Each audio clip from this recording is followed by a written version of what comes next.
الحمد للہ وکفا والصلاة والسلام علی سید الانبیاء محمد المصطفیٰ وعلی آلہ واصحابہ اولی الصدق والصفا۔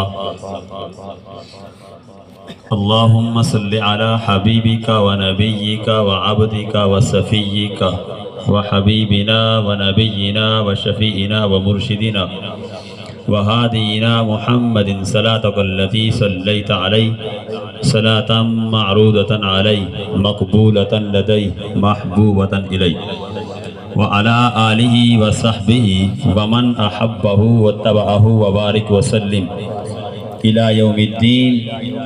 قال اللہ تعالی وتبارک فی القرآن المجید والفرقان الحمید۔ بسم اللہ الرحمن الرحیم۔ الذي خلق الموت والحياة ليبلوكم أيكم أحسن عملا۔ صدق الله مولانا العظيم وصدق رسوله النبي الكريم الرؤوف الرحيم۔ اللهم نور قلوبنا بالقرآن وزين أخلاقنا بالقرآن وأدخلنا الجنة بالقرآن ونجينا من النار بالقرآن۔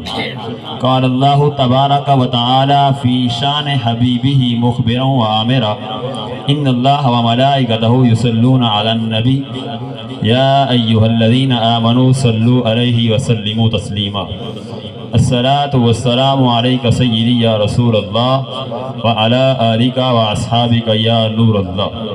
تمام حمد و ثنا، تعریف و توصیف اللہ جل مجدہ الکریم کی ذات بابرکات کے لیے، جو خالق کائنات بھی ہے اور مالک شش جہات بھی۔ اللہ جل وعلا کی حمد و ثنا کے بعد حضور نبی اکرم شفیع امم رسول محتشم نبی مکرم اللہ کے پیارے امت کے سہارے حضور ختمی المرتبت حضرت محمد مصطفیٰ صلی اللہ علیہ وسلم کے حضور ناز میں اپنی عقیدتوں، ارادتوں اور محبتوں کا خراج تحسین پیش کرنے کے بعد عالی مرتبت محتشم سامعین، ذی وقار اساتذہ و علماء کرام، حاضرین و ناظرین حضرات، السلام علیکم ورحمۃ اللہ وبرکاتہ۔ جیسا کہ آپ سب کے علم ہے کہ آج کی تقریب ایصال ثواب کے سلسلہ میں انعقاد پذیر ہے۔ اللہ تعالی جل شانہ اپنے محبوب کے صدقے محروم کو کروٹ کروٹ جنت کی بہاریں نصیب فرمائے، اور دعا ہے کہ محروم کے جملہ عزیز و اقارب کو صبر جمیل اور اجر عظیم عطا فرمائے۔ جتنا بڑا صدمہ ہے اللہ تعالیٰ صبر بھی اتنا بڑا عطا فرمائے۔ سامعین محترم، بارگاہ عزی میں دعا گو ہوں کہ اللہ تبارک و تعالی میری زبان پر ایسے کلمات جاری کر دے جو میرے لیے بھی اور آپ کے لیے بھی نفع کا سبب ہوں، جس سے ہمارے اعتقادات کو نفع پہنچے، ہمارے اعمال کو نور ملے اور ہمارے باطن کو قرار اور تسکین کے اجالے نصیب ہوں۔ حضور کا ذکر کرنے اور سننے کے لیے ہم جمع ہوئے ہیں۔ یقیناً ہمارا اس مقصد کے لیے جمع ہونا اللہ اور اس کے رسول کی بارگاہ میں امید ہے قبول ہوگا، چونکہ ایسی مجالس، ایسی محافل، ایسی خوبصورت مجالس نور بارگاہ عزی میں مستجاب ہوتی ہیں۔ سامعین محترم، میں آپ کو پہلے ایک مجلس میں لیے چلتا ہوں جس کو منعقد ہونے کے لیے مسجد نبوی کا صحن میسر آیا۔ آج تو ہم جھولی پھیلا کے عرض کرتے ہیں، سنا ہے آپ ہر عاشق کے گھر تشریف لاتے ہیں، ہمارے گھر میں بھی ہو جائے چراغاں یا رسول اللہ۔ لیکن یہ وہ مجلس تھی کہ جس میں ایسا چراغاں ہوا دنیا نے دیکھا۔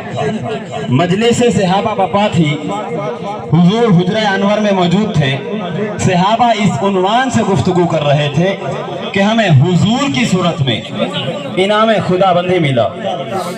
یار آج جلسہ اچھا ہو جائے، کوئی خطیب اچھا بیان کرے، کوئی نعت پڑھنے والا خوبصورت انداز میں ثنا خوانی کرے تو مہینوں تک اس کے تذکرے چلتے ہیں۔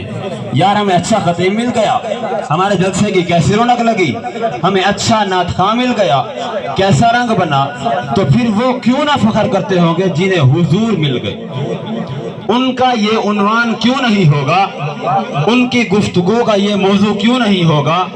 تو سامعین وہ اس عنوان سے گفتگو کر رہے تھے کہ حضور بھی تشریف فرما ہوئے، آپ نے آ کر صحابہ سے پوچھا، سنن نسائی کے لفظ پڑھ رہا ہوں، ویسے صحیح مسلم میں بھی یہ روایات موجود ہیں، ما اجلسکم، تمہیں کس چیز نے بٹھایا ہے، کیوں بیٹھے ہو، تمہارے بیٹھنے کا مقصد کیا ہے؟ حضور علیہ السلام نے جب یہ ارشاد فرمایا تو انہوں نے جو جواب دیا وہ سنیے اور ایک ایک لفظ پر غور کیجئے۔ حضور علیہ السلام نے فرمایا ما اجلسکم، یہ جلسہ کیسا ہے؟ صحابہ نے عرض کیا جلسنا نذکر اللہ ونحمدہ علی ما ہدانا لدینہ ومن علینا بک، حضور ہم اس لیے بیٹھے ہیں، ہمارا جلسہ اس لیے ہی ہے، جلسنا یہ جلسہ اس لیے ہی ہو رہا ہے، نذکر اللہ کہ ہم اللہ کا ذکر کریں، ونحمدہ اور اس کی حمد بیان کریں، علی ما ہدانا لدینہ اس بات پر کہ اس نے ہمیں ہدایت دین دی، ومن علینا اور ہمارے اوپر احسان کیا، بکا آپ کو عطا کر کے، آپ مل گئے اس لیے ہم اس نعمت پر شکر ادا کرنے کے لیے بیٹھے ہیں، آپ کی وجہ سے دین ملا اس لیے ہم اس نعمت پر رب کا شکرانہ ادا کرنے کے لیے بیٹھے ہیں۔ سامعین محترم، اگر یہاں پر حضرت حسان بن ثابت کے الگ سے بولی سننا چاہو تو ان کے لفظوں کی ترتیب یہ ہے، من علینا ربنا اذ بعث فینا محمدا، ہمارے رب نے ہمارے اوپر احسان کیا کہ ہمیں محمد عربی عطا کر دیے، شاید اسی کا ترجمہ بھی کسی نے کیا ہے، فضل رب الاولا اور کیا چاہیے، مل گئے مصطفیٰ اور کیا چاہیے۔ صحابہ نے عرض کیا حضور ہم اس لیے بیٹھے ہیں، ہمارا جلسہ اس لیے ہی ہے، جلسنا نذکر اللہ ونحمدہ علی ما ہدانا لدینہ ومن علینا بک، آپ کی صورت میں ہمارے اوپر جو احسان ہوا اور ہدایت دین ملی اس پر رب کا شکرانہ ادا کرنے کے لیے یہ مجلس برپا کی ہوئی ہے۔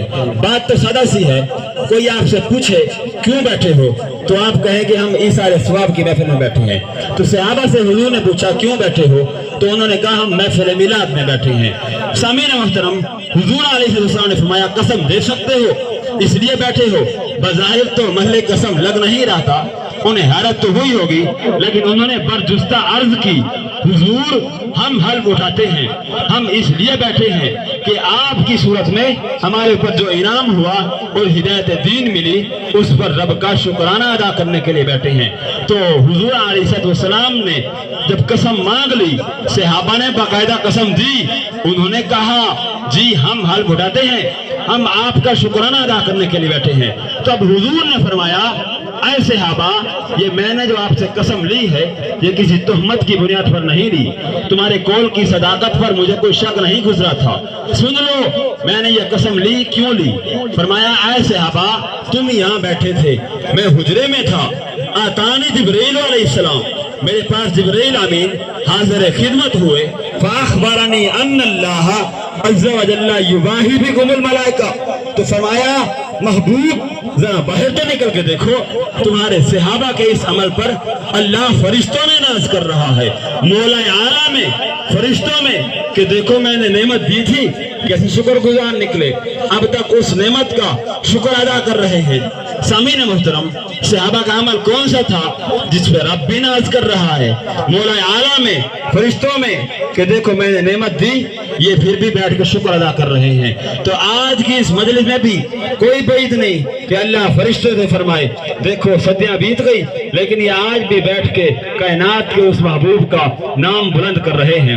سامعین محترم، اس لیے آپ یہاں آئے ہیں، بیٹھے ہیں، درود و سلام کے ماحول میں بیٹھے ہیں، آپ نے حضور کی مدت کے پھول لیے اور سر شام سے ذکر کی رسول کی کیفیت میں ہے۔ ابھی میرے مشائخ کریم حضور قبلہ سید جاوید سید شاہ صاحب کاظمی چند لمحوں بعد پہنچ جائیں گے، ان کا بیان بھی ہم شناخت سنائیں گے، اور ہمارے لیے یہ لمحے کتنے حسین گزریں گے، یہ خوش نصیبی ہے میری اور آپ کی کہ ہم اللہ اور اس کے رسول کے ذکر میں بیٹھے ہیں۔ سامعین محترم، میں نے کتب میں پڑھا کہ 12 نبیوں نے حضور کی امت میں ہونے کی آرزو کی. ہم نے تو کوئی آرزو بھی نہیں کی, ہم نے تو کوئی تمنا بھی نہیں کی, بس سوئے تھے بخت جاگ پڑے. ہمارے والد گرامی مسجد سے مولانا کو لا کے بلا لائے. انہوں نے کان میں آ کے کہا مبارک ہو, حضور کا غلام بن کے آ رہا ہے.